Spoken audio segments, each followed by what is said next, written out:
Good afternoon everybody, welcome to this week's Tillers Turf Talk. Hope you're all keeping really well. So super busy at Tillers at the moment, and this is going to be a super quick video because I need to get back and give Laura and Kylie a hand here. We'll talk about what they're up to in a moment. So at the moment, rest of Tillers incredibly busy, harvest still busy. Everyone's making the most of this production window we have now, this optimum growth period. We've got good soil temperatures, we've got a nice bit of moisture around, so we're getting some seed in the ground. There's lots of mowing going on, lots of fertilising, and just general production in sort of everywhere really. It's really busy as always. So Laura and Kylie, as we mentioned earlier, they're busy at the moment putting some more wildflower plots in. So this week we're going to take a look at the wildflower turf and a little bit about some of the challenges we face and one or two of the various stages that we're at with it. So at the moment, Laura and Kylie are busy spreading new plots with our specially blended grown medium, something we've developed over years and years of R&D to produce something that has the right porosity, pH and everything else to ensure that we can sustain the multitude of wildflower species that we grow here now.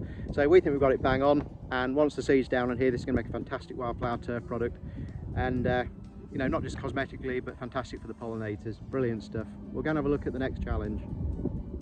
Now once the grown medium's down, the next thing we have to do, as with any sort of turf production, is put some seed down.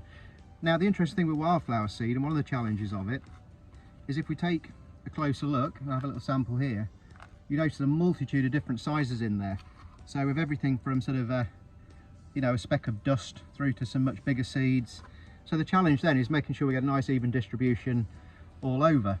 Now obviously they're all different sizes. Now on a windy day like today, if I got a handful like that and threw it up in the air, then the bigger seeds are going to land down in front of me, the smaller seeds are going to blow the other way. So we'd end up spreading it in the wind like this with a product that's all over the place. But we've perfected a method now of getting the seed down to ensure we get a nice even distribution. So what we're going to do now, we're going to have a look at another plot we seeded 2 or 3 weeks ago and see how the germination's going.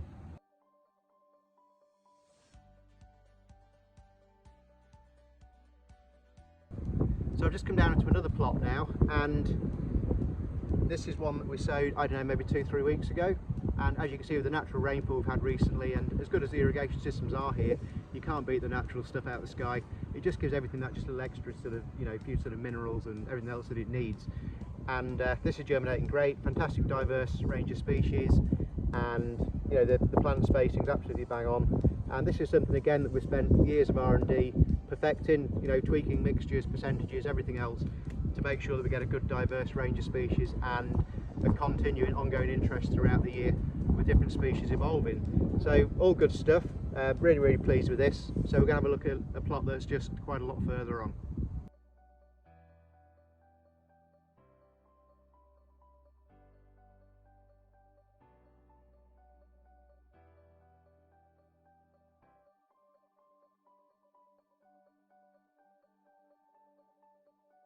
I've just come down into another wildflower plot now, and I think you have to agree it looks absolutely amazing.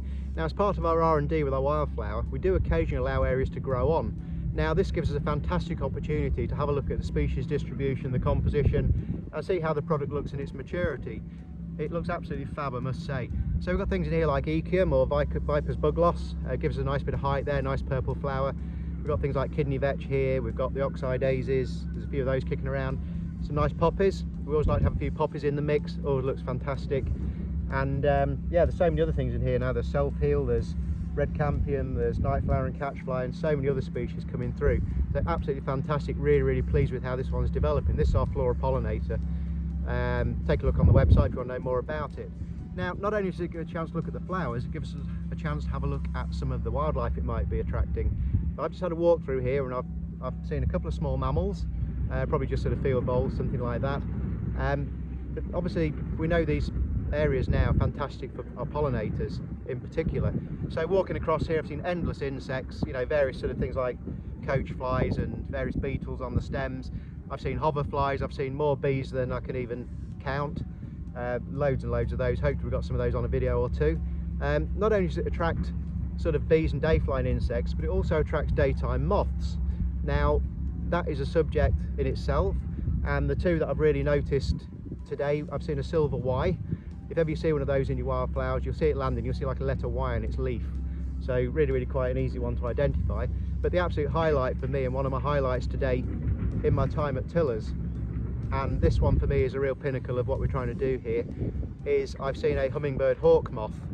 Now unfortunately I wasn't quick enough to get a photograph of it, and it sort of went on its merry way, but to know that that's been attracted to our Wildflower turf product is absolutely fantastic. That is the absolute tops for me.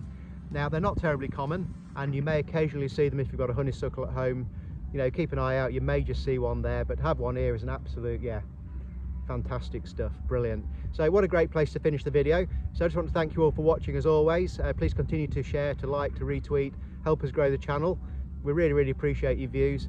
Can't wait to make some more videos. Catch you next week. Have a great weekend everybody. Take care of yourselves. Cheers for now.